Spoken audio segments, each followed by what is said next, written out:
Hi everyone, I'm Beth and I'm a child sleep consultant for Huckleberry, and today we're going to talk about nap resistance. Lots of parents want to know, how long do you try to work on that nap until you just feel like it's not happening and you just throw in the towel? The answer is it depends on their age.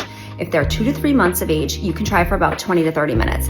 If they're a little bit older at 4 to 5 months, you can try for about 45 minutes. And if they're over 6 months of age, you can try for about an hour.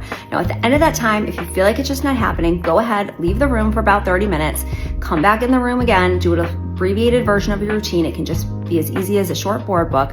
Then go ahead and try again to get them to fall asleep. If they still won't fall asleep and they're still resisting, then you can just skip ahead to the next nap. You might need an earlier bedtime to help keep them well rested if when you're looking back on the day, you realize that they really didn't get as much nap sleep as they should have.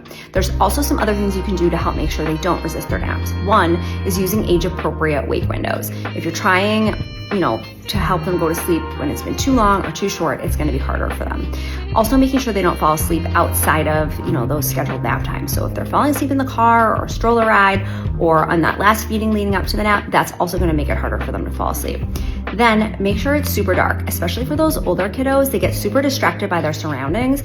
And so just keeping it dark will help make sure that they're not working on standing and sitting and, they can just rest their bodies and go to sleep. And last, as the day goes on, it does become harder and harder for kids to fall asleep for naps. That first nap of the day is really gonna be the easiest. And then if that nap was hard, then the next nap is probably gonna be even harder. Just keep that in mind. And I would say the last tip is just to keep your expectations in check.